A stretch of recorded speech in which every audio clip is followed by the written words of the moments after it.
시청자 여러분 안녕하십니까? 뉴스데스크 제주입니다. 4.3 희생자 재심사를 요구하는 소송이 진행 중인 가운데 4.3 유족과 퇴직경찰단체인 경우회가 합동 참배에 나섰습니다. 두 단체 모두 화해와 상생을 약속했고 보수단체 4.3 흔들기에는 우려를 표했습니다. 김찬영 기자입니다. 불볕더위 속에 4.3 희생자 유족과 경우회 회원들이 함께 충원묘지를 찾았습니다. 4.3 당시 목숨을 잃은 군경 전사자들에게 합동 참배를 올리기 위해서입니다. 유족들은 부모에게 총부리를 겨눴던 군인과 경찰이었지만 화해와 상생의 손을 내밀었습니다. 후대들은 과거의 아픔을 빨리 잊고 앞으로 이제 그 좋은 미래 발전을 위해서 지향적으로 나가는 것이 좋지 않은가 이런 생각입니다. 합동 참배는 4.3 희생자 위패가 모셔진 위령재단으로 이어졌습니다. 반세기 넘게 등을 돌리고 지내온 4.3 유족회와 경우회가 재작년 화해와 상생을 공식 선언한 이후 2년째 갖는 합동 참배입니다. 보수단체가 제기한 4.3 희생자 재심사 요구 소송에 대해선 두 단체 모두 우려의 입장을 나타냈습니다. 그 몇몇이 끼어 있다고 해서 여기 지금 한 14,000여 개의 위패가 모셔져 있는데 그 전체를 그런 시각으로 봐서는 절대로 저는 안 된다고 봅니다. 한여름 폭염과 보수단체의 4.3 흔들기에도 두 손을 맞잡은 유족회와 경우회의 화해와 상생 의지는 꺾일 줄 몰랐습니다. MBC 뉴스 김찬년입니다. 폭염이 기승을 부리는 요즘 가족과 함께 미술관을 찾아보는 건 어떨까요? 아시아의 미술 작품을 한눈에 감상할 수 있는 특별전시회가 개막했습니다. 홍수연 기자입니다. 강인한 생명력이 넘치는 중국 고원의 사람들. 추위와 바람을 견뎌낸 얼굴 표정은 제주의 사람들과 닮았습니다. 고원지대 특유의 의상은 보는 이들의 호기심을 자극합니다. 열대의 풍요로움을 상징하는 인도네시아 다산의 신. 종교적 색채가 강하게 풍기는 화폭에선 진한 푸르름과 선명한 신의 몸이 화려한 대비를 이룹니다. 제주 현대미술관이 여름을 맞아 마련한 이번 특별전에 전시된 작품은 70여 점. 우리나라를 비롯해 세계 현대미술의 별로 떠오르고 있는 인도와 중국, 인도네시아 등 6개국의 작가 20여 명이 참가했습니다. 아시아의 현대미술 작품에 나타난 자연과 인간 그리고 삶을 재구상하고 전시함으로써 제주 아시안 현대미술의 인적, 물적 네트워크 기반을 마련하고자 이번 전시를 마련하게 되었습니다. 이번 전시회에서는 방학을 맞은 학생들이 생소한 현대미술에 친근하게 다가갈 수 있도록 작품 체험 공간이 마련되고 작가와 함께하는 캠프파이어 행사도 열립니다. 아시아 현대미술의 매력에 흠뻑 빠져볼 수 있는 이번 특별전은 오는 11월 8일까지 계속됩니다.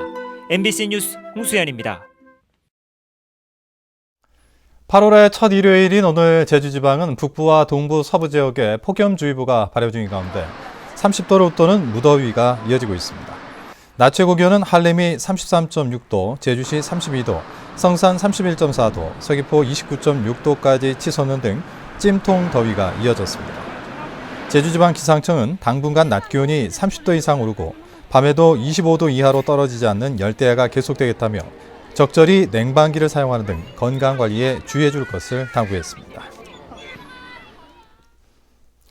괌 동쪽 해상에서 발생한 제13호 태풍 사우델로르는 타이완을 거쳐 중국 쪽으로 이동할 것으로 전망됩니다.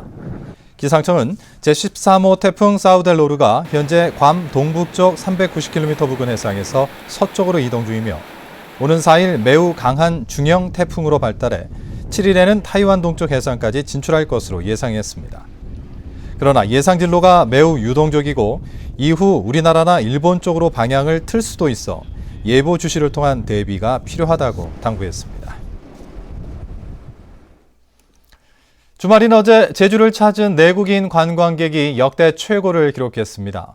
제주도 관광협회에 따르면 어제 제주를 방문한 내국인 관광객은 43,961명으로 5월 기록된 종전 최고치인 43,843명보다 0.3% 증가했습니다. 한편 외국인 관광객은 4,324명으로 1년 전보다 45% 줄어 메르스 여파로 인한 감소세를 회복하지 못한 것으로 집계됐습니다. 오늘 오전 11시쯤 서귀포시 범섬 앞바다에서 스쿠버 강습을 받던 경기도 용인시 35살 이모 씨가 바위에 다리를 부딪혀 해경과 119에 의해 병원으로 옮겨져 치료받고 있습니다. 또 오늘 새벽 3시 반쯤에는 제주시 삼양 검은모래 해변 부근 바다에서 42살 권모 씨가 술을 마시고 수영을 하다 물에 빠져 해경에 구조되는 등 물놀이 사고가 잇따랐습니다. 오늘 오전 5시 반쯤 서귀포시 남쪽 209km 해상에서 통영선적 79톤급 근해 장어 통발어선인 경산호가 기관 고장으로 항해할 수 없다며 해경에 구조를 요청했습니다. 해경은 3,000톤급 경비함정을 보내 사고 선박을 서귀포항으로 예인하고 있으며 승선원 11명도 안전에 이상이 없다고 밝혔습니다. 최근 연일 계속되는 무더위와 열대야 속에 한여름밤의 예술축제가 호응을 얻고 있습니다. 제주시에 따르면 지난달 25일 탑동 해변 공연장에서 펼쳐진 개막 공연을 시작으로 어제까지 만여 명의 도민과 관광객이 관람했습니다. 오늘은 오후 8시부터 서울 강남에서 활동한 DJ들로 구성된 DJ그룹 할로의 무대가 마련되고 축제 마지막 날인 5일까지 밴드와 기타 공연 등 다채로운 무대가 이어집니다. 오토바이가 인도로 달리는 등 이륜차 불법 주행 행위에 대한 특별 단속이 실시됩니다. 제주 동부경찰서는 이달부터 오는 10월까지 석 달 동안 이륜차의 인도 주행과 신호 위반, 끼어들기 등 난폭 운전 행위를 집중 단속하고 위법 행위가 적발될 경우 운전자뿐 아니라 운전자가 소속된 업체까지 함께 처벌하기로 했습니다. 특히 상습적으로 도로교통법을 위반하는 업체에 대해서는 업주도 위법 운전자와 동일하게 처벌할 방침입니다. 지방기업의 공장 시설 개선을 위한 투자금이 지원됩니다. 제주도는 산업통상자원부가 지방투자기업 유치에 대한 국가재정자금 지원 기준을 마련함에 따라 지방기업의 공장 스마트화에 1억 원 한도 내에서 최고 5천만 원을 지원한다고 밝혔습니다. 이상으로 뉴스데스크 제주를 마칩니다. 고맙습니다.